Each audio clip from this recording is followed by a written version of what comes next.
Para el ítem 10.2.2.9, práctica de laboratorio, observación de la resolución DNS, entonces vamos a ver qué nos presenta Cisco para este ítem. Bien, este es el laboratorio. Le damos un poco los objetivos en la parte 1, que es observar la conversación de una URL en una dirección IP mediante el DNS. La segunda es observar la búsqueda de DNS mediante el comando nslookup en un sitio web, y la tercera es observar la búsqueda de DNS mediante el comando nslookup en servidores de correo. Bien, en la parte de información básica, esto deben de leerlo, es lo que prácticamente vamos a hacer. Y en los recursos necesarios, necesitamos un PC con alguno de estos sistemas operativos que tenga acceso a internet y que podamos acceder al símbolo del sistema. Bien, para la parte 1, que es observar la conversación de una URL en una dirección IP de medios DNS, vamos, digamos, esto es un paso a paso de lo que se debe dar y lo que ustedes pueden ir haciendo en su casa. Por ejemplo, nos dice que vayamos al inicio de Windows y ejecutemos cmd para que nos muestre el símbolo del sistema. Luego, estando allí, vamos a hacerle pin a esta dirección, a la www.icam.net. Recuerden que esta entidad coordina las funciones de DNS, las direcciones IP y la administración de nivel superior del sistema de nombres de dominio y la administración del sistema de servidores raíz o servidores root. Entonces, esto es bueno que sepan para qué sirve esta entidad. Bien, vamos a colocar www.icam.net. Vamos a hacerle, digamos, un pin a esa dirección y vemos el resultado que aquí nos muestra. Nos dice que en la primera línea de resultados nos muestra el nombre del dominio. Entonces, el nombre del dominio es www.icam.net y esta es la dirección IP pública que nos resuelve. Bien, aquí dice convertido en la dirección IP por el DNS. O sea que este es el dominio y aquí es la dirección numérica o IP que nos resuelve DNS.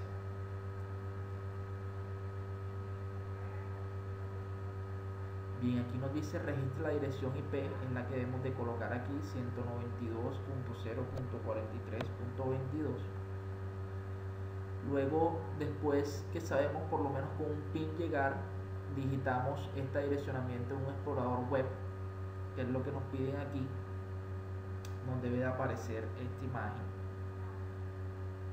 Leamos un poco de teoría, lo que nos dice DNS, y esto sí quiero que lo haga. Nos dice de que la dirección IP, la 192.0.43.22 con base 10 es igual a este direccionamiento.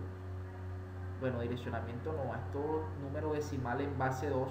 ¿Y qué sucede si cortamos y pegamos estos números en el explorador? Entonces, detengan el video y armen o realicen el experimento para ver qué les arroja.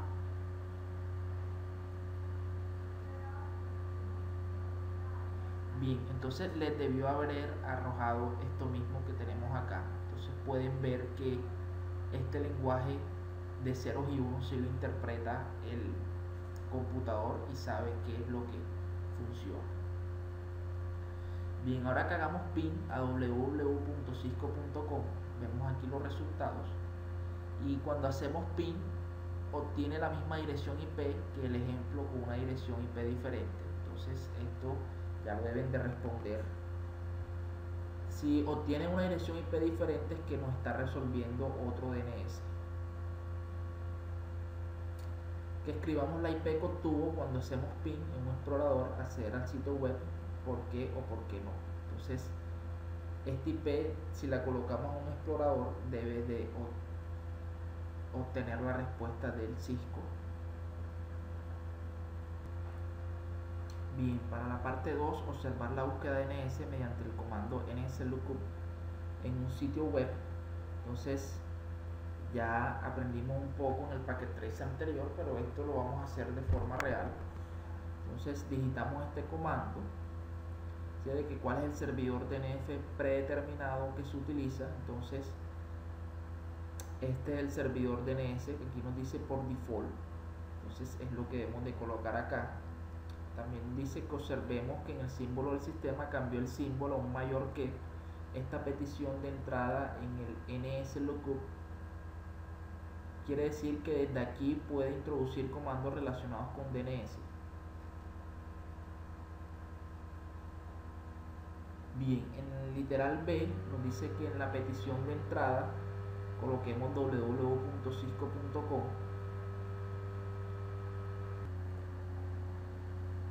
Bien, después de haber obtenido esto, nos colocan de que cuál es la dirección IP introducida. Entonces debemos de colocar esta, la 23.1.144.170, es la misma dirección IP con el comando ping. Entonces veamos el ping y efectivamente es la misma.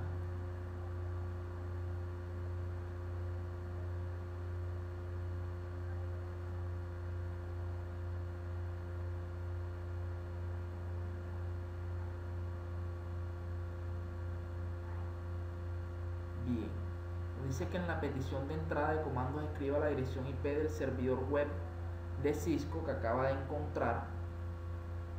Entonces eso es lo que vamos a hacer. Ahora colocamos la dirección IP para obtener el nombre del dominio de la dirección IP.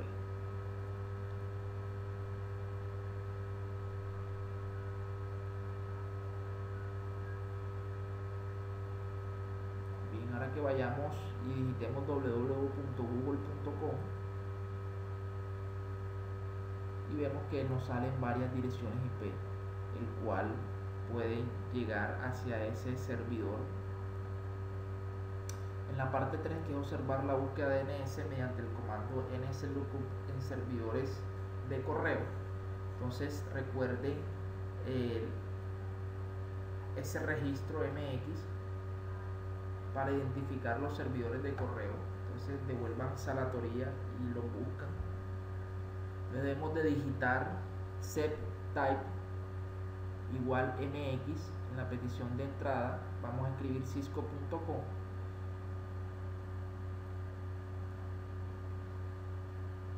Nos habla un poco de que el principio fundamental del diseño de red es la redundancia,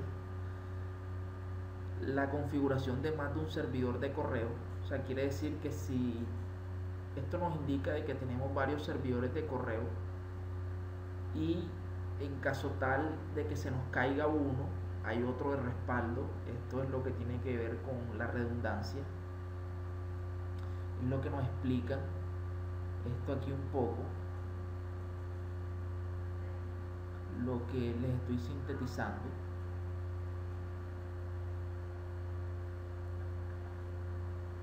Bien, aquí luego nos dice que con el comando exit nos salimos de NSLookup.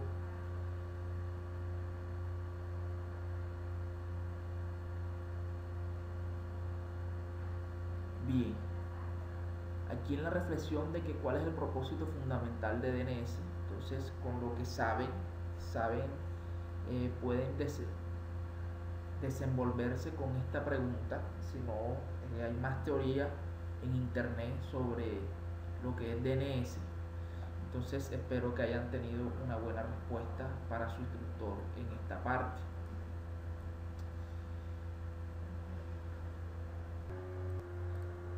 Para el punto 10.2.3, provisión de servicios de intercambio de archivos, vamos a analizar el ítem 10.2.3.1, protocolo de transferencia de archivos. Bien, este protocolo, las siglas que se denominan inclusive son FTP. Entonces cuando hablemos de FTP estamos hablando del protocolo de transferencia de archivos.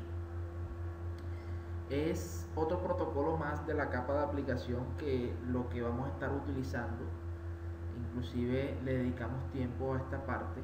Vemos de que este protocolo FTP se desarrolló para permitir las transferencias de datos entre un cliente y un servidor. Un cliente FTP es una aplicación que se ejecuta en un PC y que se utiliza para insertar y extraer datos en un servidor que ejecuta un dominio FTP. Bien, como podemos ver en la imagen que tenemos aquí presente en la diapositiva, para transferir datos correctamente, FTP requiere dos conexiones entre el cliente y el servidor, que son las que tenemos aquí. Una para los comandos, que son para la conexión de control y la respuesta, y la otra para la transferencia de archivos propiamente dicha, que es la conexión de datos que tenemos acá. En la primera, el cliente establece la primera conexión al servicio, aquí en el control conexión, para el tráfico de control, que está constituido por comandos del cliente y respuestas del servidor. Y para la segunda tenemos una conexión al servidor para la transferencia de datos propiamente dicha. Esta conexión se crea cada vez que hay datos que transferir.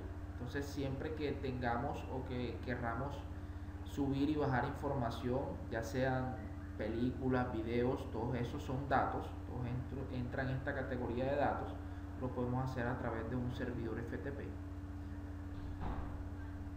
La transferencia de datos se puede producir en ambas direcciones. Vemos que el cliente puede descargar, el cual es extraer datos del servidor, o subir datos hacia él, que lo podemos denominar como insertarlos.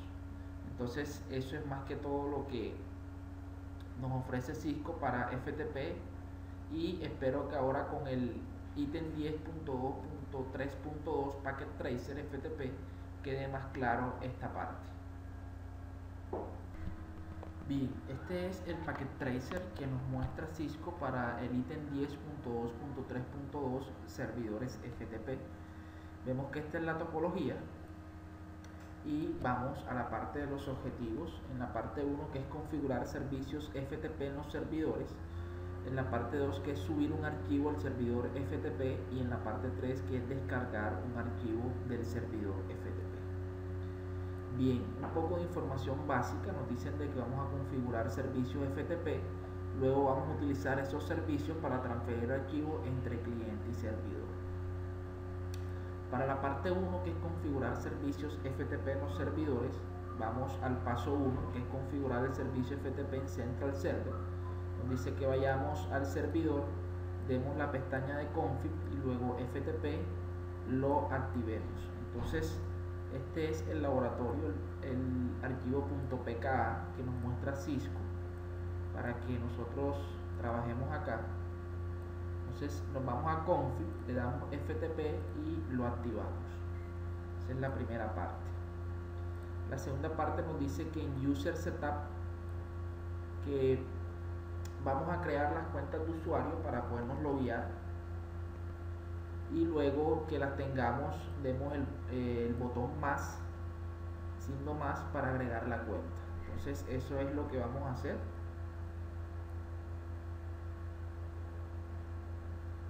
Entonces estamos aquí, le damos aquí en username, el primero es Anonymous,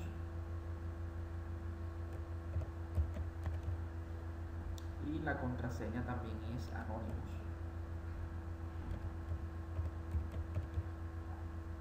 Le damos aquí, bueno, nos dicen que debemos de tener, solamente le vamos a dar permisos de lectura y de lista nada más.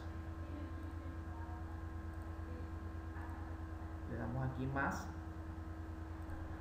y aquí vemos que se agrega.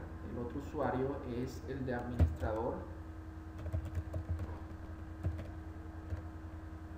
y la contraseña es Cisco, y le damos a dar todos los permisos: el de escritura, el de eliminar, el de renombrar. Le damos aquí más. Listo, aquí lo tenemos. Es lo que nos dice aquí. Nos dice que hagamos clic en la cuenta de usuario Cisco que está predeterminada y prácticamente la eliminemos con el menos y cerremos esa configuración. Entonces esa es esta Cisco, le damos menos, queda eliminada y cerramos. Ok. Dice en el paso 2 que es configurar el servicio FTP pero en el branch server. Entonces eso es lo que vamos a hacer. Vamos a buscar el branch server. Aquí en config FTP on y configuramos el usuario Anonymous con contraseña Anonymous. Le damos RIP list y agregamos. Lo mismo hacemos con administrador y la contraseña acá es Cisco. Agregamos y nos vamos al Cisco, lo eliminamos y cerramos. Ok. Bien, en la parte 2, que es subir un archivo al servidor FTP, nos dice de que vamos a transferir el archivo readme.txt a una computadora portátil doméstica al Central Server. O sea que en nuestra computadora tenemos este archivo y lo vamos a transferir hacia ese servidor. Eso es lo que es subir un archivo. Ya muchos saben qué es eso. Bien, nos vayamos al Home Laptop. Vamos a Desktop y luego editar el texto. Dice que abramos el archivo readme.txt y luego cerremos el editor cuando hayamos terminado. Bien, nos vamos aquí a Home Laptop, Desktop, editor texto, File, le damos Open y le damos OK. Y esto es lo que esperamos subir. Este es el archivo .txt que esperemos subir. Ok. Bien. Nos dice de que no modifiquemos el archivo porque esto afecta la puntuación que nos muestra. Por ejemplo, cuando abrimos el PKA nos muestra esta imagen y aquí es donde va tomando la puntuación. Llevamos 44 de 95. Bien, luego en Desktop de ese mismo equipo vamos a escribir, entremos al símbolo del sistema y luego vamos a escribir FTP Central Server buscando la conexión. Nos dice que debemos esperar algunos segundos mientras se conecta el cliente. Aquí nos dice de que dado de Packet Tracer es un simulador, FTP puede tardar hasta 30 segundos en conectarse la primera vez. Nos dice que el servidor nos va a pedir un usuario y una contraseña y que vamos a utilizar las credenciales de administrador. Entonces si nos vamos acá y damos FTP Central Server.pt.pk, entonces esperemos esos 30 segundos que nos está indicando el laboratorio, que son los que se demora el Packet Tracer por ser un simulador.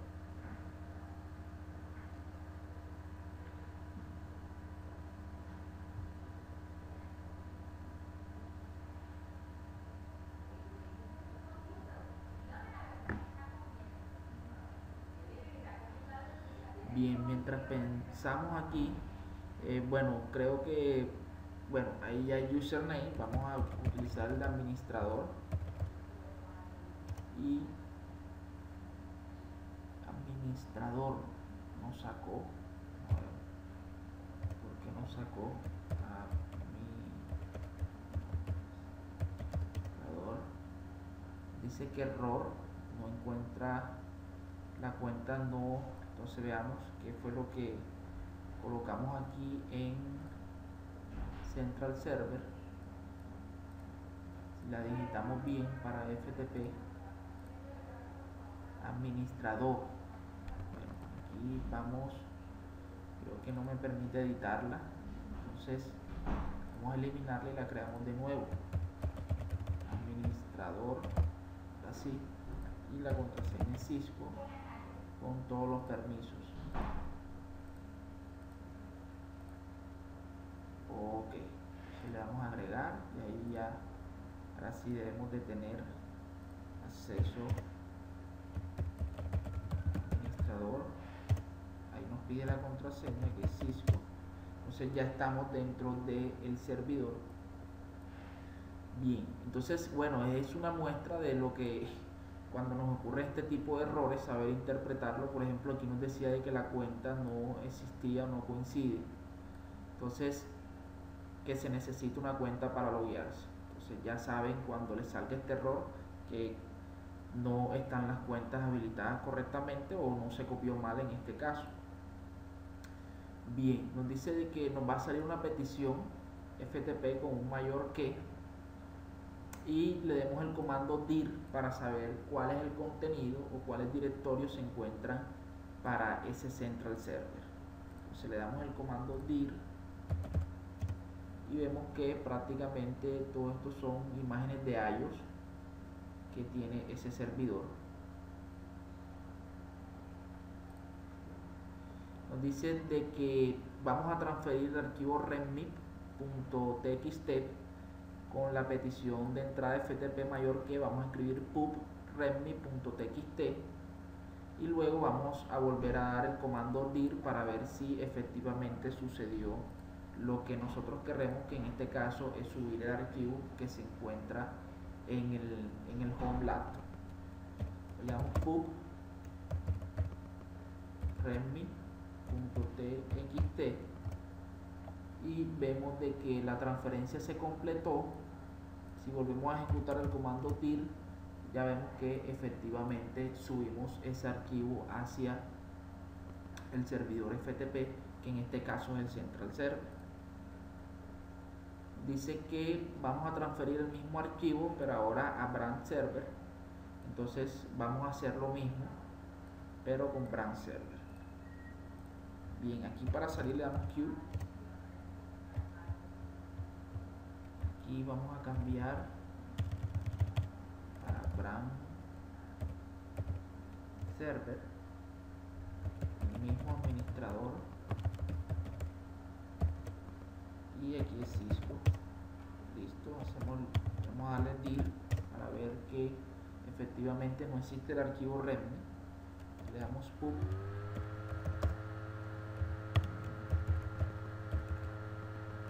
.txt.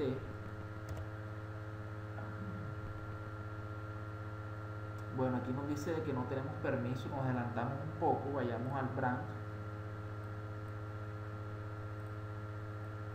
Esa cuenta de administrador debe de tener todos los permisos. Vemos que efectivamente solamente tiene lo que es lectura y lista, entonces aquí no nos sirve.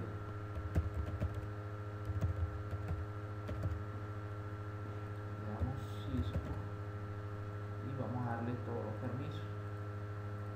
Sin querer nos adelantamos un poco a lo que nos trae el laboratorio. Entonces hagamos lo mismo para ver. Bueno, creo que debemos de desloguearnos. Vamos a ver. Vamos a entrar.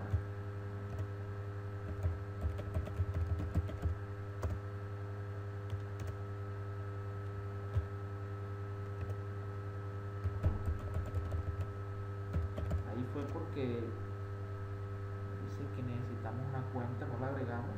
Vamos a ver.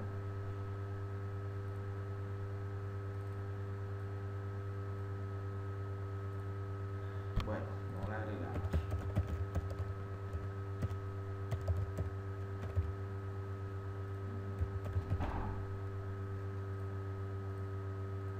No la agregamos. Aquí más, y ahí ya la agregamos. Así. Vamos a ver.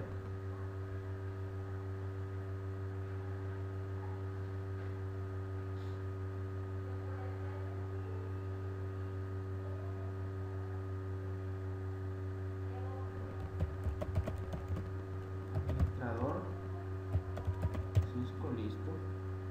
Al dir vemos de que no está, y si le damos pub .txt vemos que ahora sí se transfirió correctamente. Bien, eso lo hicimos aquí en el paso 2. Para la parte 3, que es descargar un archivo del servidor FTP, ahora vamos a transferir readme, que ya se encuentra en el Central Server, hacia el PC2. Entonces hacemos lo mismo y lo único que va a cambiar la palabra pub, que en este caso serviría para subir el archivo. Aquí vamos a obtener get. Entonces eso es lo que vamos a hacer, pero ahora con la cuenta de Anonymous. Entonces home laptop se fue, no va más. Vamos al PC2 que tenemos aquí. Vamos a darle FTP Central Server.pt.pka, ahora con Anonymous.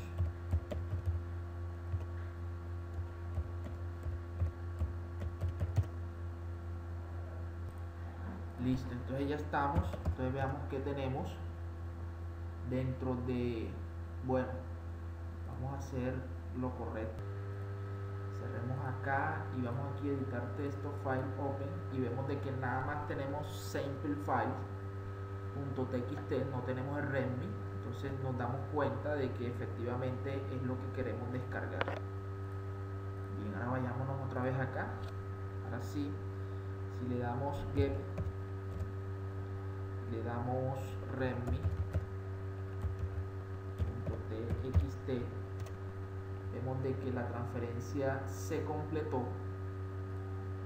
lo que querramos.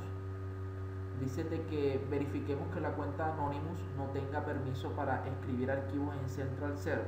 Entonces lo podemos hacer de dos formas, pero como no tenemos acceso, en la mayoría de los casos, si no somos administradores, no tenemos acceso a este servidor. Entonces vemos de que solamente tiene permisos de lectura y lista, no permite escribir en ese servidor.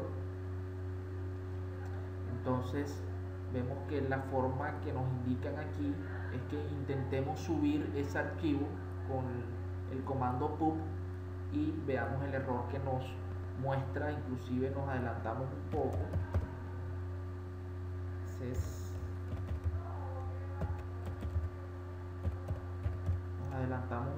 Bueno, nos dicen de que no tenemos permiso, los permisos están denegados.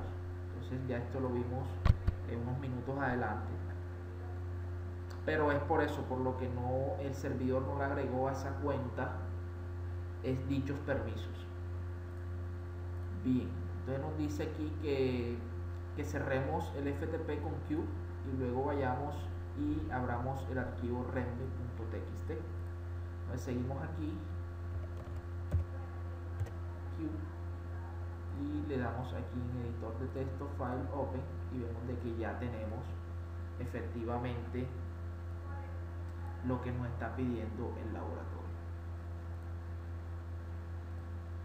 Bien, nos dice transferir el archivo readme de branch server al smartphone.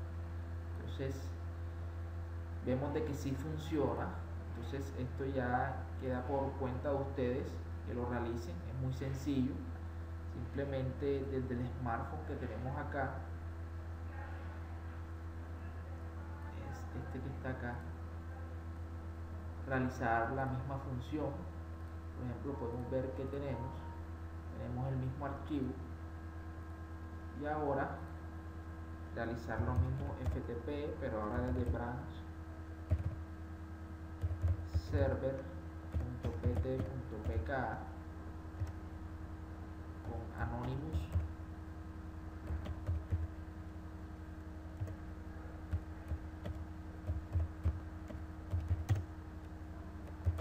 Bueno, dir es lo que tenemos aquí del servidor. Ya verificamos de que teníamos ese, entonces le damos get desde este servidor este archivo.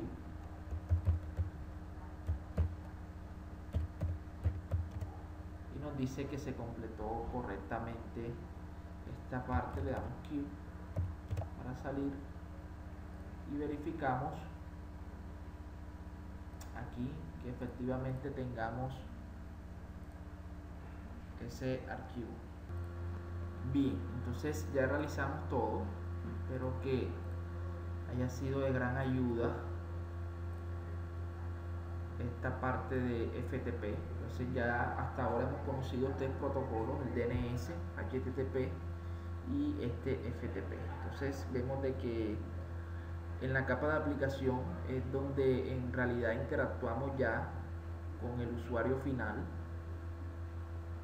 y hemos demostrado que en realidad funciona, y es lo que en realidad está en el internet, lo que en realidad utilizamos en nuestros digamos empresas. Cuando tenemos un servidor de archivos, un servidor FTP, entonces simplemente obtenemos algunas credenciales de ese servidor y tanto subimos como bajamos información. Para el ítem 10.2.3.3, práctica de laboratorio, exploración del protocolo FTP, entonces vamos a ver qué nos ofrece Cisco para esta práctica de laboratorio. Bien, esta es la práctica del laboratorio que nos ofrece Cisco para el ítem 10.2.3.3. Veamos un poco los objetivos. En la parte 1, que es utilizar el protocolo FTP del símbolo del sistema. En la parte 2, que es descargar un archivo FTP usando ws-ftp espacio lib. Y en la parte 3, que es utilizar el protocolo FTP en un explorador. Bien, entonces vamos a utilizar tres formas de utilizar este protocolo, son las que tenemos en las diferentes partes. Un poco de información básica nos dice que el protocolo de transferencia de servidor de archivos FTP es parte de la suite TCP/IP. Nos dan un poco de teoría, lo que ya hemos visto. Vemos de que Windows incluye una aplicación de FTP que se puede ejecutar desde el símbolo del sistema. Ya con el laboratorio anterior estamos familiarizados con eso, pero también nos dice que existen versiones gratuitas de interfaz gráfica con usuarios del protocolo FTP que se pueden descargar, y eso es una de las actividades de este laboratorio. Otra parte importante es esta, que nos dice que algunos servidores FTP tienen un usuario denominado Anonymous, que significa anónimo.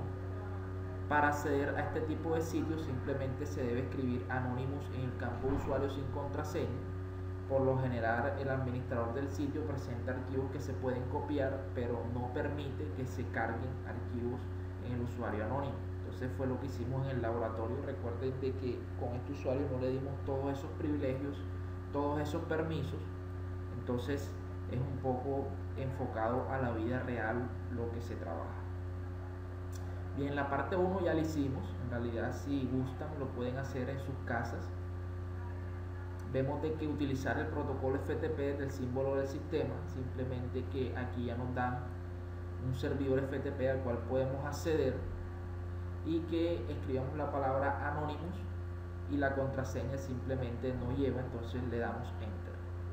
Eso es lo que hacen en esta gráfica. Aquí dicen de que la palabra o la entrada C2 puntos mayor que se reemplazó por FTP mayor que. Entonces esto prácticamente fue lo que hicimos.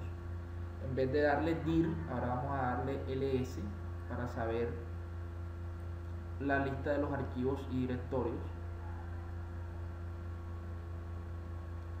Bien, vemos de que aparece aquí el archivo readme. Entonces realizamos el mismo procedimiento con el comando get y el nombre del archivo al cual queremos transferir, y para salir quit. Entonces no es más que todo que lo que hicimos en el laboratorio.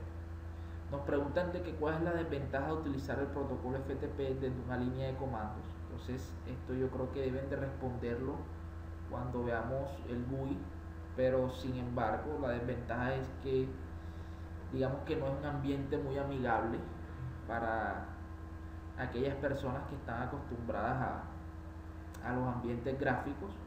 Inclusive si queremos ver un archivo debemos ejecutar una serie de comandos, por ejemplo ls, para ver cuáles son los archivos o cuáles son esos directorios que se encuentran, e ir entrando a través de comandos. Pero sin embargo esa es una de las desventajas de utilizar la CLI. Bien, en la parte 2, que es descargar un archivo FTP usando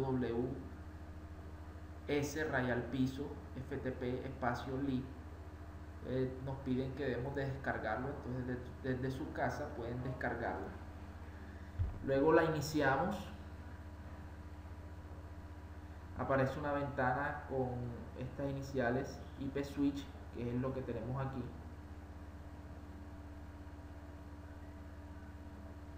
Bien, entonces de esta forma nos muestra, por ejemplo, cuál es mi computador y cuál es mi servidor.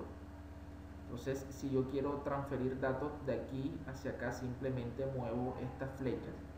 Entonces es lo que nos va a enseñar aquí. Digamos que es un tutorial, es un paso a paso. Aquí en Create Seed, luego le damos el nombre. O sea, es un paso a paso lo que vamos a hacer. Inclusive pueden detener el video. Particularmente yo trabajo con FTP, pero con el FileZilla, tanto con el servidor como con el cliente. Entonces me encuentro más familiarizado con eso. Esto es lo que estamos viendo porque es lo que nos muestra Cisco para este laboratorio. Entonces ese servidor de FTP y cliente FTP es muy bueno, Faisila. Bien, aquí lo que hicimos ahorita con el símbolo del sistema, entrar hacia este servidor FTP. Cuando nos piden la contraseña Anonymous y sin contraseña. Bien, y por último Finish.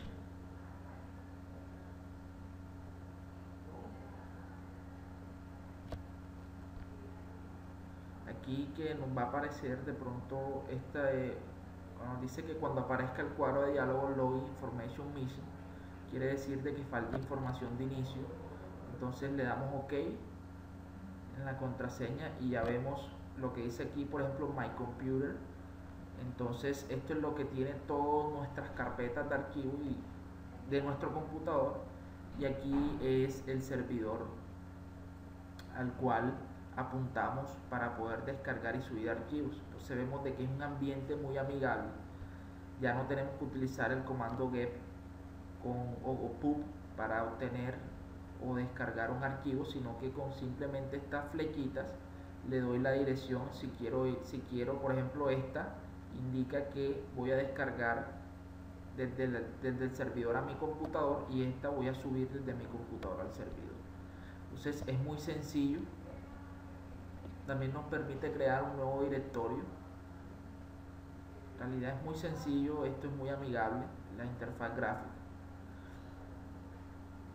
Bien, entonces simplemente aquí crear un nuevo directorio y enrutar o digamos apuntar el archivo que quiero pasar. Bien, nos preguntan de que cuál es más fácil, usar el protocolo FTP de una petición del CMD o usar este tipo de aplicaciones. Entonces ya es respuesta de ustedes esta parte.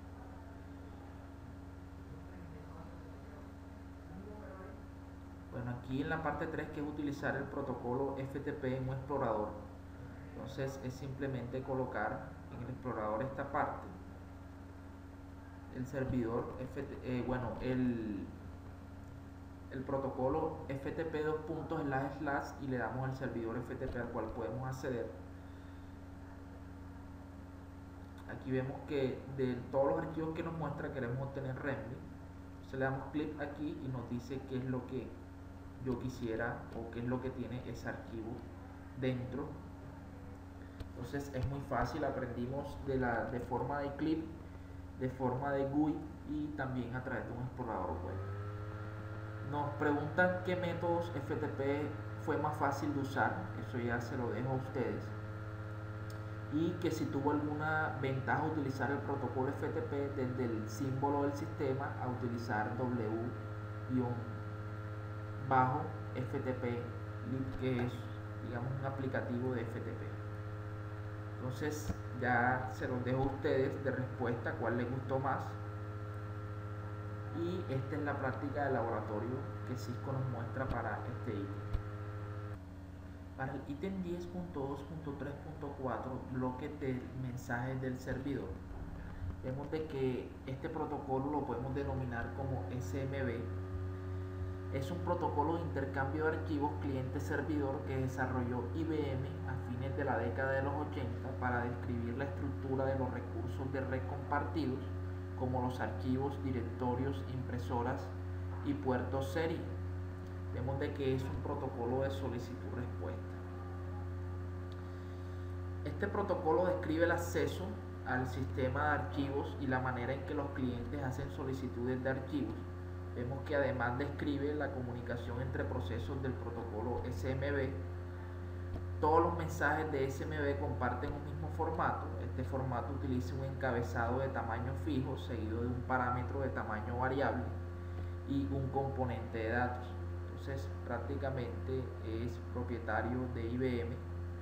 Vemos de que con los mensajes SMB podemos iniciar, autenticar y terminar sesión.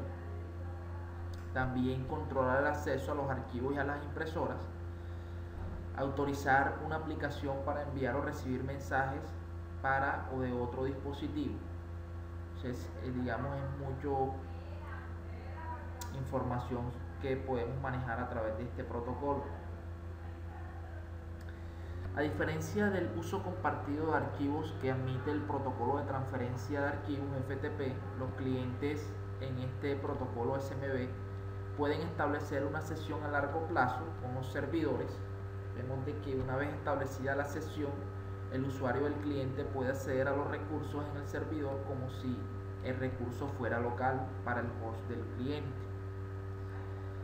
También nos habla un poco que en los sistemas operativos Linux y Unix, también proporcionan un método de intercambio de recursos con redes de Microsoft mediante la versión del SMB llamado Sandman.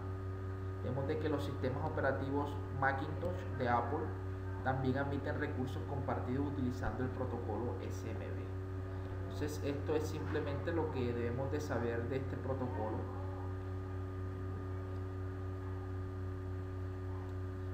Es más que todo como compartir archivos, inclusive la interacción entre Windows y los sistemas operativos como Linux y Unix a través del protocolo Samba es muy importante para esta parte. Para el punto 10.3 el mensaje se escucha en todo el mundo, se desglosa el punto 10.3.1 pónganse en movimiento y vamos a analizar el ítem 10.3.1.1 Internet de las cosas. Entonces, un poco más sobre esto ya en los inicios de este currículo hemos hablado sobre el Internet de las cosas, también estuvimos hablando sobre Internet de todos, entonces se maneja casi el mismo concepto y la idea es que cualquier cosa que pueda conectarse a la red, la idea es que lo haga. Esto va asociado también con el concepto de IPv6, que nos darían, digamos, esta cantidad de 37 billones de nuevas cosas serán conectadas en el 2020. Entonces miren que hasta un logotipo de un zapato está involucrado aquí. Imagínense que por ejemplo los bombillos, inclusive desde un mensaje de texto, desde nuestros lugares de trabajo nos pueden apagar o encender las luces en nuestras casas. Entonces hacia eso apunta esta parte del Internet de las cosas. Vemos de que la capa de aplicación es responsable del acceso directo a los procesos subyacentes que administran y transmiten las comunicaciones a través de la red. Todo esto va, como les dije, o como hemos dicho, en la teoría de la capa de aplicación es la que interactúa directamente con el usuario final. Recuerden las tendencias como traiga su propio dispositivo, recuerden BIOS, el acceso desde cualquier lugar, la virtualización y las conexiones de máquina a máquina abrieron el camino hacia una nueva generación de aplicaciones. Entonces ya es muy sencillo conectarnos inclusive desde nuestro smartphone, nuestras tablets PC. Entonces eso era cuestión de antes, por así decirlo, el currículo, la versión 4.0, que nos decían que eso era el futuro, y vemos de que ya esta versión 5.0 ya estamos prácticamente en esa realidad, en ese futuro. Vemos que se estima que en el año 2020 habrá aproximadamente 50.000 millones de dispositivos conectados. Solo en el 2010 se desarrollaron más de 350.000 aplicaciones, de las que se realizaron más de 3 millones de descargas. Todo esto conduce a un mundo de conexiones intuitivas entre personas, procesos, datos y los elementos que están en la red. Entonces vemos todas estas estadísticas que nos muestra el currículo de Cisco y vemos de que todo apunta a que todo vaya conectado. Inclusive eso en cierta parte quiere decir, o también nos puede decir, que nos estén controlando en todo momento, por así decirlo. Si por lo menos no estamos conectados, algo sucedió. Entonces hay que manejar como que cierto control en esa parte, porque la idea es tampoco que estemos monitoreados, o quién nos puede monitorear. Entonces digamos que tiene que haber cierto respeto hacia la privacidad con esta parte del Internet de las cosas. Ok, entonces para el ítem 10.3.1.2 el mensaje viaja a través de una red. Entonces no es más que todo que nos hablan sobre la explosión masiva de aplicaciones que se deben a gran medida al genio del enfoque en las capas para el procesamiento de datos a través de la red. Entonces vemos de que hay mucha funcionalidad en esto de la capa de aplicación, el cual separa la funcionalidad de los transportes de datos, los protocolos de capa de aplicación se pueden modificar y se pueden desarrollar nuevas aplicaciones sin que el desarrollador deba preocuparse por el procesamiento de obtención de datos a través de la red. Esta es la funcionalidad de las otras capas y por lo tanto de otros desarrolladores. Entonces, lo que nos trata de decir Cisco en esta parte es que sencillamente la capa o el modelo de capa, cada una se encarga de realizar su función y es independiente. Entonces la capa de aplicación, sea lo que sea, digamos que modifiquemos aquí, simplemente no influye en la capa en las siguientes capas, porque la capa de transporte, digamos, ya sabemos las funciones que tiene con TCP y UDP, luego encapsula ese segmento hacia los paquetes en IP, en ruta, y luego busca la parte del acceso con capa 2 y capa 1. Entonces es independiente y aquí nos coloca un ejemplo, por ejemplo la capa de aplicación envía el string de datos HTTP GET a la capa de transporte para encapsularlo. Entonces aquí se supone que cualquier cambio que yo haga aquí con la petición que yo obtuve de un cliente, entonces no debe interferir con las demás capas. Nos habla de que la capa de transporte divide el string de la aplicación en segmentos y agrega un encabezado TCP. Entonces esto ya es prácticamente, digamos, lo que ya sabemos. Y la capa de transporte transmite el segmento a la capa de internet. Entonces es más que todo, digamos que ya debemos de tener un enfoque de cómo viaja o cómo ese mensaje viaja a través de la red, en este caso desde H1 hacia este servidor. Entonces es muy sencilla esta parte. Bien, para el ítem 10.3.1.3 envíos de datos al dispositivo final, entonces es más que todo nos hablan sobre la capa 3, ya lo que recuerden que cuando el segmento llega hacia la capa de internet, de esto es del stack TCP IP, este se convierte en un paquete y el paquete le agrega ese encabezado IP que luego es enrutado en los dispositivos de capa 3 hacia su destino. Entonces es más que todo este punto 10.3 es un recorderis de lo que en realidad se ocurre en las 7 capas. Ya el anterior tocamos la parte de aplicación y la parte de transporte. Este se enfoca únicamente en internet. Es lo que tenemos aquí, la capa de internet crea un paquete o datagrama IP.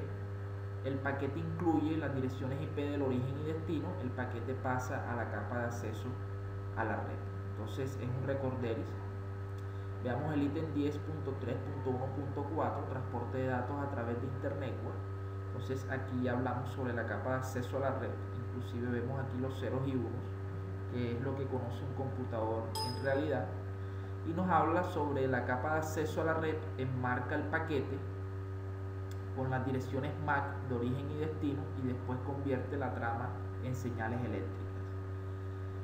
Bien, entonces hasta aquí hemos hecho este punto. Como les dije, el 10.3 es un recorderis, pero basado en el stack TCP/IP. Miren las 4 capas que tenemos aquí y espero que haya sido de gran provecho esta parte de el repaso de estas capas a través de este capítulo. Bien, para el ítem 10.3.1.5, envío de datos a la aplicación correcta, digamos que esto ya es el otro extremo. Entonces esta es la forma de cómo llegan Por ejemplo, si este equipo quiere enviar hacia este servidor, entonces vemos de que este es un servidor de HTTP, de FTP y de correo electrónico. Entonces ya podemos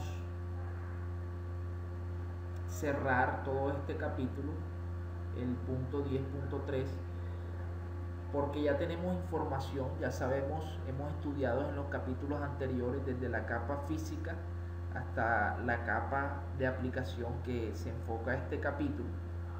Entonces es muy sencillo saber ya por lo menos cómo empieza desde la capa de aplicación y cómo van bajando los datos hacia la capa de transporte, luego a la capa de internet y luego a la capa de acceso a la red. Y de esta forma, recuerden que el otro extremo se desencapsula todo hasta que llegan hacia la capa número 7, en este caso del stack TCP/IP hasta la capa número 4, y pueden obtener la información que prefieran. Bien, para el ítem 10.3.1.6, bien, esta parte es un recurso de entretenimiento para ayudar a visualizar los conceptos de red. Es la película animada Warriors of the Net. Entonces traduce esto la parte de guerreros de la red. Vemos, Cisco nos dice de que antes de ver el video se debe tener en cuenta lo siguiente. Primero, en cuanto a los conceptos que se ha aprendido en este capítulo, piense en qué momento del video está en la LAN, en la WAN, en internet y en intranet, y cuáles son los dispositivos finales versus los dispositivos intermedios, cómo se aplican los conceptos del modelo OSI y TCP/IP y los protocolos que estén involucrados. Entonces veamos que la idea es que ya sepamos de lo que nos van a hablar en esta película. Nos hablan de que en segundo lugar se hace referencia a los puertos 21, 23, 25, 53, 80 de forma explícita en el video. Se hace referencia a las direcciones IP solo de forma implícita. Entonces deben de tener claro esta parte. Bien, para el punto 10.4 resumen, se desglosa el punto 10.4.1 resumen y vamos a analizar el ítem 10.4.1.1, actividad de creación de modelos, haga la realidad. Entonces veamos qué nos presenta Cisco para esta actividad. Bien, este es el PDF que nos muestra Cisco. Veamos un poco los objetivos. Es explicar el funcionamiento de la capa de aplicación en cuanto a dar soporte a las aplicaciones de usuario final. Vemos un poco que es el que nos colocaron al inicio, inclusive aquí en información básica nos dice que consultemos la actividad de creación de modelos que se encuentra en el comienzo de este capítulo con base para esta actividad. Entonces, como les indiqué cuando iniciemos este capítulo, siempre a lo último nos colocan la misma actividad, pero ya que la desarrollemos con formas más técnicas, porque ya en el desarrollo del capítulo hemos obtenido esos conocimientos y esos avances en el mundo de las redes. Entonces nos dan esta actividad, inclusive creo que nos dicen de que en lugar de tomar una semana completa como se previó inicialmente, vemos de que los teléfonos IP se instalaron en media jornada. Entonces ya nos cambian la situación. Por ejemplo, aquí en correo electrónico nos hacen estas preguntas, que qué métodos puedo utilizar para enviar correspondencia electrónica ahora que la red funciona. Entonces ya esto lo vimos, recuerden el protocolo SMTP y POP3 también IMAP. Entonces, ¿en qué formato se envían sus correos electrónicos a través de la red? ¿Cómo pueden enviar el mismo mensaje a varios destinatarios? En fin, esto ya es que ustedes respondan, y cada pregunta o cada respuesta va a ser muy importante para la clase, inclusive cuando estén debatiendo este tipo de temas. Bien, lo mismo se debe hacer con la cotización para obtener la aprobación del gerente. Para la reflexión tenemos que tener aplicaciones y servicios de red disponibles puede permitirle aumentar la producción, reducir los costos y ahorrar tiempo. Esta información sería verdadera en la situación que eligió, justifique su respuesta. Entonces, ya este es netamente desarrollo de ustedes, estudiantes, y espero que a medida que vayan resolviendo obtengan buenas calificaciones por parte de su instructor. Para el ítem 10.4.1.2 Packet Tracer para varios usuarios tutorial, entonces veamos qué nos muestra Cisco para esta parte del Packet Tracer. Bien, este es el laboratorio función multiusuario de Packet Tracer tutorial. Entonces veamos un poco la topología que nos muestra, y aquí en este caso la tabla de direccionamiento. Veamos un poco sobre los objetivos en la parte 1, que es establecer una conexión multiusuario local en otra instancia de Packet Tracer, y en la parte 2 tenemos verificar la conectividad a través de una conexión multiusuario local. Entonces llegamos a la parte donde yo sé donde muchos estudiantes que están viendo este currículum no les gusta, porque esta es la parte donde yo no desarrollo ninguna actividad, porque la idea del proceso de enseñanza-aprendizaje, como ya lo he mencionado en capítulos anteriores, es que ustedes también logren desarrollar ese conocimiento. En caso tal, esta función, en este caso de multiusuario, vemos de que es un tutorial, o sea que es un paso a paso de los cuales debemos ir realizando para saber de que existe esta función en Packet Tracer, la cual se llama multiusuarios. Nos dan una parte de información básica para que estemos sintonizados en lo que se va a tratar el laboratorio. Nos habla de las características que permite varias conexiones punto a punto entre diversas instancias de Packet Tracer. ¿Qué nos quiere decir esto? Que aquí vamos a tener abierto un Packet Tracer y aquí vamos a tener otro, y cómo podemos interactuar con esa parte de multiusuarios teniendo dos instancias, o sea, dos Packet Tracer abiertos, dos laboratorios totalmente diferentes pero conectados entre sí a la vez. Bien, entonces en la parte 1, que es establecer una conexión multiusuario local en otra instancia de Packet Tracer, nos dice que seleccionemos un compañero y determinar el rol de cada estudiante. Entonces uno actuaría como servidor y otro estaría actuando como cliente. Bien, léanse todo esto, es muy sencillo. Veamos el Packet Tracer, y aquí nos permite descargar. Este viene siendo el cliente, la primera instancia, y el otro Packet Tracer viene siendo el servidor, que sería la segunda instancia. Y a través que ustedes vayan desarrollando toda esta serie de pasos, pueden, digamos, interactuar con ese característica multiusuario. Entonces voy a dejarlo así detenido por 5 segundos para que le den stop al video y así puedan saber los que no tienen acceso, digamos, hacia el currículo, y puedan descargar este archivo.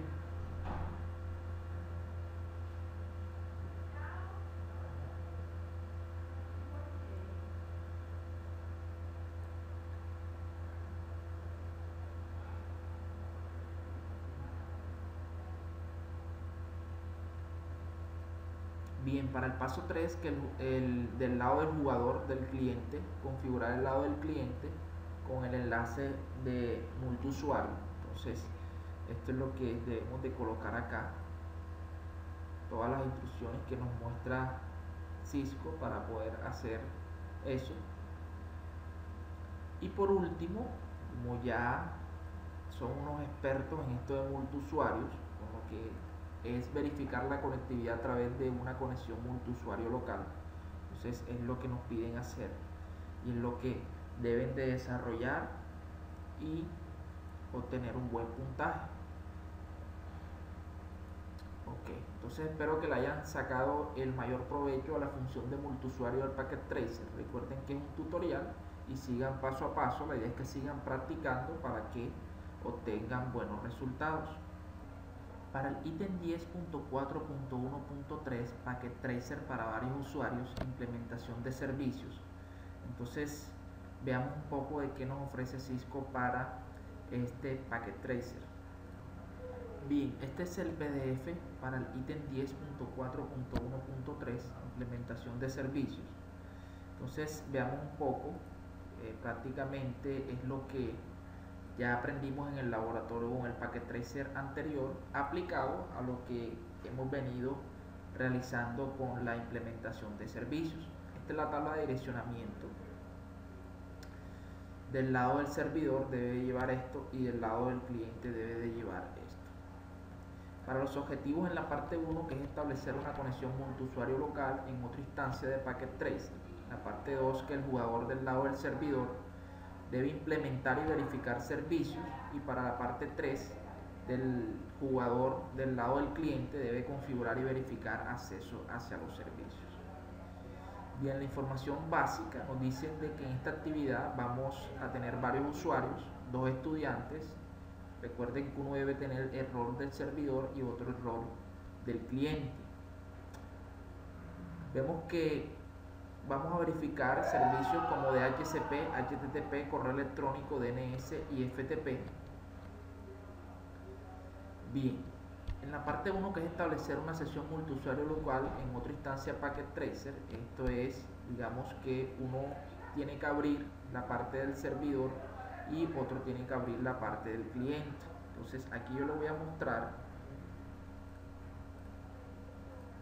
Tenemos aquí la parte del lado del cliente y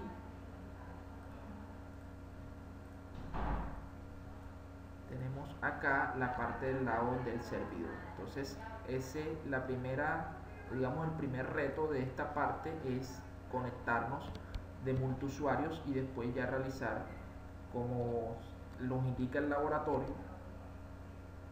los servicios. En el paso 2, que es configurar los parámetros iniciales del switch, esto es muy sencillo: el nombre, el mensaje del día, las contraseñas, direccionamiento correcto. Esto es muy sencillo.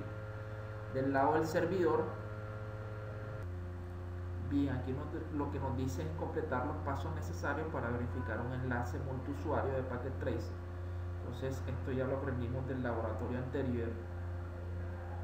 En el paso 4, que del lado del cliente, configurar las conexiones multiusuario. Esto es aquí lo que nos dan todo esto.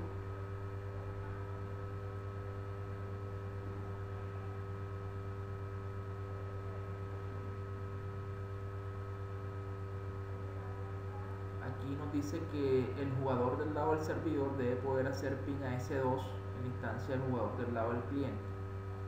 En la parte 2, que es el jugador del lado del servidor, implementar y verificar servicios. Entonces debemos de configurar todo esto. Esto ya lo vimos en la parte del laboratorio de DNS. Si gustan, regresan el video y pueden resolver esta parte. Configurar servicios en este servidor www.ptmu.test.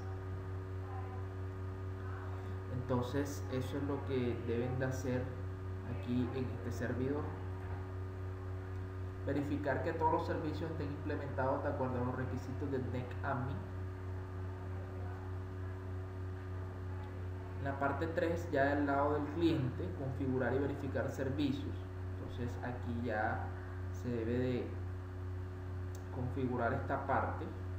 Vemos de que es todo lo que ya hemos dado. Esto es muy sencillo. Lo único novedoso es lo de multiusuario. Inclusive ya lo que vimos como tal nos da esa agilidad para poder resolver este tipo de laboratorios. Entonces, lo que vimos de los multiusuarios más lo que habíamos visto de cómo configuramos esos servidores DNS, los FTP, los DHCP, nos da la capacidad de poder resolver esto. Inclusive si están en grupos o están en parejas, les resulta más fácil si se les presenta un problema resolverlos. Bien, para el ítem 10.4.1.4 resumen, es nuestro último de este capítulo. Entonces vamos a hacer un resumen de todo lo que hemos visto. Vemos de que la capa de aplicación es responsable del acceso directo a los procesos subyacentes que administran y transmiten la comunicación a través de la red humana. Vemos de que esta capa sirve como origen y destino de las comunicaciones a través de las redes de datos. Las aplicaciones, los protocolos y los servicios de la capa de aplicación permiten a los usuarios interactuar con la red de datos de manera significativa y eficaz. Entonces, estos son tres características importantes de esta capa. Por ejemplo, las aplicaciones, los protocolos y los servicios, y lo deben de tener presente por si se los preguntan, que es lo más probable, e inclusive para una certificación también nos estarían preguntando esto. Entonces expliquemos un poco cada uno de estos. Por ejemplo, las aplicaciones, recuerden de que son programas informáticos con los que el usuario interactúa y que inician el proceso de transferencia de datos a solicitud del usuario. Los servicios también son programas en segundo plano que proporcionan conexiones entre la capa de aplicación y las capas inferiores del modelo de red. Entonces recuerden, por ejemplo, cuando veíamos el modelo OSI, recuerden la capa de presentación y la capa de sesión. Entonces, este tipo de servicios, como también la capa de transporte como TCP y UDP, nos ayudan mucho en esta parte. Y por último tenemos los protocolos, los cuales proporcionan una estructura de reglas y procesos acordados que garantizan que los servicios que se ejecutan en un dispositivo en particular puedan enviar y recibir datos de una variedad de dispositivos de redes diferentes. Entonces, estos protocolos ya lo sabemos, por ejemplo HTTP, el protocolo FTP, DNS, DHCP, que fueron los que estuvimos viendo, que son los más comunes. También los servidores de los protocolos de correo electrónicos. Entonces, todos estos protocolos son una serie de reglas, una serie de estándares que se rigen para que el internet pueda tener vida, o para que el internet, digamos, no sea un monopolio de una sola empresa. Entonces, esto de protocolos ya lo hemos visto en capítulos anteriores. También hablamos, recuerden las redes point to point, que un cliente puede solicitar a un servidor la entrega de datos por la red, o se puede solicitar entre dispositivos que funcionan con una disposición punto a punto. Esto también lo estuvimos viendo. También vimos el modelo de cliente-servidor, el cual debe existir un dispositivo de origen y un dispositivo de destino. Entonces, uno debe ser el servidor y otro debe ser el cliente. Lo estamos viendo aquí en la diapositiva como tal. Vemos también que los mensajes se intercambian entre los servicios de la capa de aplicación en cada dispositivo final, de acuerdo con las especificaciones del protocolo para establecer y utilizar estas relaciones. Entonces, es muy sencilla esta teoría que estamos viendo de resumen. Nos colocan unos ejemplos, por ejemplo, los protocolos como el HTTP, el cual admite el envío de páginas web a dispositivos finales. Tenemos el protocolo SMTP y POP, el cual admite el envío y la recepción de correos electrónicos. También lo estuvimos viendo a fondo, inclusive realizamos un laboratorio muy, digamos, enriquecedor en esta parte. También vimos el protocolo SMB y FTP, el cual permite compartir archivos a los usuarios. Vimos aplicaciones también point to point, las cuales facilitan a los consumidores la tarea de compartir medios sin inconvenientes de una manera distribuida. Estuvimos viendo también el protocolo DNS, el cual resuelve los nombres utilizados para referirse a los recursos de red en direcciones numéricas utilizables para la red. Recuerden que es más fácil grabarse en la memoria tanto esas personas comunes como nosotros, los administradores de redes. Por ejemplo, www.cisco.com, a grabarse, digamos, una dirección 192.168.01, o inclusive a grabarse los ceros y unos, ceros y unos, ceros y unos, que se traduce esa dirección y es la que interpretan estas máquinas que recuerden que ellos nada más conocen ceros y unos. Entonces se inventó este protocolo de DNS para hacer esa traducción.